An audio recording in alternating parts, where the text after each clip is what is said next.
إن الحمد لله نحمده ونستعينه ونستغفره ونعوذ بالله من شرور أنفسنا ومن سيئات أعمالنا من يهده الله فلا مضل له ومن يضلل فلا هادي له أشهد أن لا إله إلا الله وحده لا شريك له وأشهد أن محمدا عبده ورسوله صلى الله عليه وعلى آله وصحبه أجمعين. قال الله سبحانه وتعالى في كتابه الكريم: يا أيها الذين آمنوا اتقوا الله حق تقاته ولا تموتن إلا وأنتم مسلمون. يا أيها الناس اتقوا ربكم الذي خلقكم من نفس واحدة وخلق منها زوجها وبث منهما رجالا كثيرا ونساء واتقوا الله الذي تساءلون به والأرحام إن الله كان عليكم رقيبا. يا أيها الذين آمنوا اتقوا الله وقولوا قولا سديدا يصلح لكم أعمالكم ويغفر لكم ذنوبكم ومن يطع الله ورسوله فقد فاز فوزا عظيما. أما بعد فإن أصدق الحديث كتاب الله وخير الهدي هدي محمد صلى الله عليه وسلم وشر الأمور محدثاتها فإن كل محدثة بدعة وكل بدعة ضلالة وكل ضلالة في النار. Ma'asyiral muslimin rahimakumullah. Sebuah penelitian yang dilakukan di 33 provinsi di Indonesia pada tahun 2009 sampai tahun 2010 memberikan kesimpulan bahwa negeri kita Indonesia layak untuk dinobatkan sebagai salah satu negeri tanpa ayah. Bukan karena banyaknya anak yatim yang ditinggal mati oleh ayahnya, tapi karena para ayah tidak mau memperhatikan perkembangan anak-anak mereka. Penelitian itu membuktikan bahwa di Indonesia peran ayah dalam mendidik sangatlah minim. Banyak pasangan yang masih mengira bahwa di dalam keluarga tugas ayah hanya bekerja dan mencari nafkah, sedangkan kewajiban mendidik dan merawat anak adalah tugas seorang ibu. Kita dapati banyak ayah yang berangkat kerja bahkan sebelum anak-anaknya bangun dan pulang setelah anaknya terlelap di dalam tidur. Tiba di rumah dalam keadaan lelah tanpa sempat berinteraksi dengan putra-putrinya.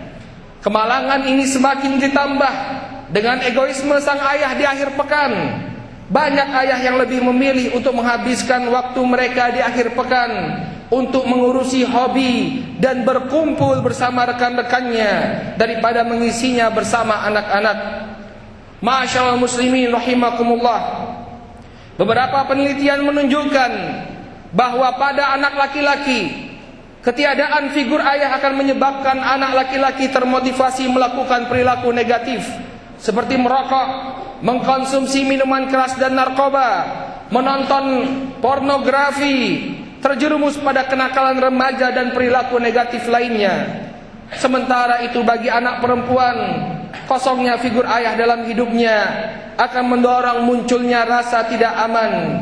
Hal ini akan mempengaruhi pandangannya terhadap lawan jenis. Anak perempuan akan lebih mudah terjatuh pada pergaulan bebas, bahkan sampai pada perzinahan. Na'udzubillah. Ma'asyiral muslimin rahimakumullah. Sebaliknya keterlibatan ayah dalam pengasuhan anak tentu memberikan pengaruh yang sangat positif. Anak yang mengalami hubungan yang intensif dengan ayahnya semenjak lahir akan tumbuh menjadi sosok yang memiliki emosi yang stabil. Dia akan memiliki rasa percaya diri untuk mengeksplorasi dunia sekitar. Dan ketika tumbuh dewasa, mereka akan mampu membangun hubungan sosial yang baik dan relatif tidak bermasalah. Selain itu, kehadiran ayah dalam keluarga juga akan berperan positif terhadap sang ibu. Dengan hadirnya figur ayah yang peduli, di tengah-tengah keluarga akan mengurangi depresi, akan mengurangi tekanan jiwa pada sang ibu saat dia melakukan pengasuhan terhadap anak, dan menurunnya depresi ibu tentu akan berdampak positif bagi pengasuhan anak. Ma'asyiral muslimin rahimakumullah. Di dalam Islam sendiri, peran ayah telah diatur sedemikian rupa. Ayah adalah figur pemimpin yang bertugas untuk menjaga tidak hanya dirinya sendiri, tapi juga seluruh anggota keluarganya dari adab api neraka.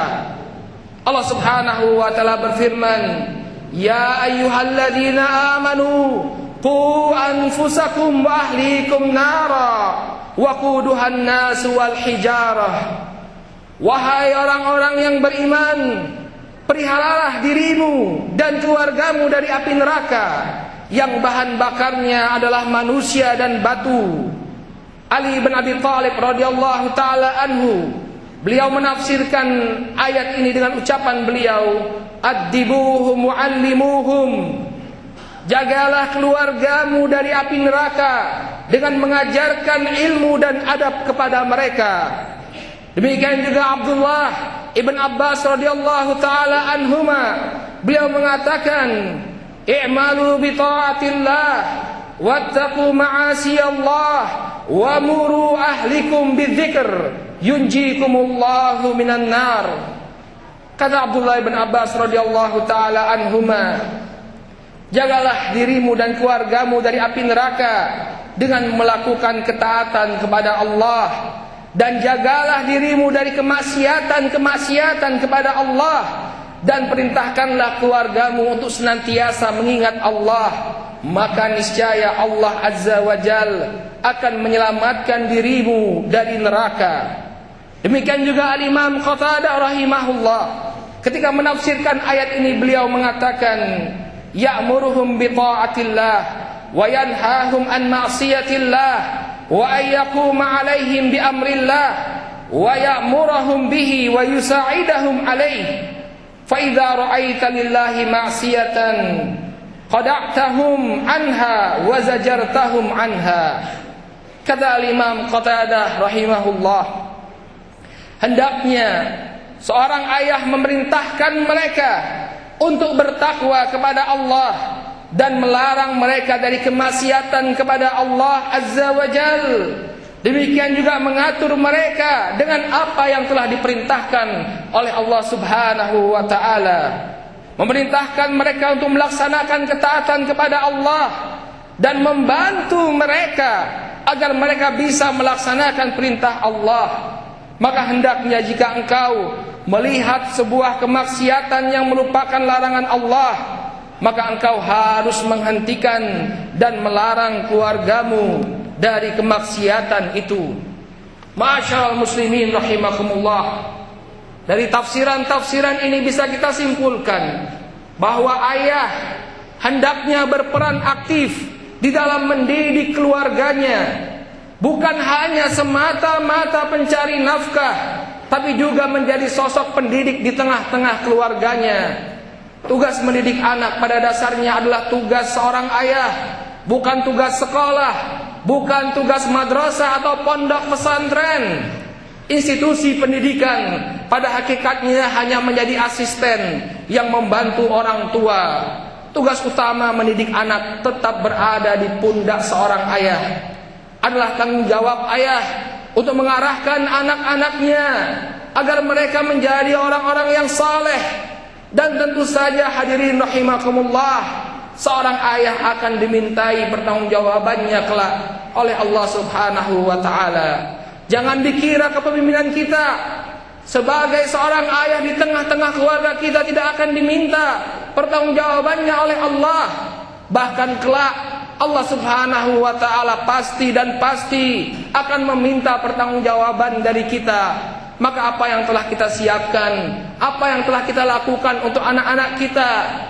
Di dalam sebuah hadis yang diriwayatkan oleh Al-Imam Al-Bukhari dan Muslim dari sahabat Abdullah bin Umar radhiyallahu taala anhuma, Ar-Rasul alaihi salatu wassalam bersabda, kullukum ra'in wa mas'ulun an ra'iyatihi. Al-imamu ra'in wa mas'ulun an ra'iyyatihi war rajulu ra'in fi baitihi wa mas'ulun an ra'iyyatihi. Setiap kalian adalah pemimpin dan akan dimintai pertanggungjawaban tentang kepemimpinannya. Seorang imam adalah pemimpin dan dia akan ditanya tentang kepemimpinannya. Dan seorang pria adalah pemimpin di rumahnya dan dia akan ditanya tentang kepemimpinannya. Maka persiapkanlah hadirin rahimani wa rahimakumullah, apa yang sudah kita lakukan untuk anak-anak kita. Seberapa besar kepedulian kita kepada mereka. Apakah kita lebih disibukkan dengan pekerjaan kita sehingga anak-anak kita terlantar, tidak mendapatkan perhatian dan kasih sayang dari ayahnya. Barakallahu li wa lakum fil Qur'anil azim wa nafa'ani wa iyyakum bima fihi minal ayati wa dzikril hakim. Aqulu qawli hadza wa astaghfirullah li wa lakum wa lisairil muslimina min kulli dhanb fastaghfiruhu innahu huwal ghafurur rahim.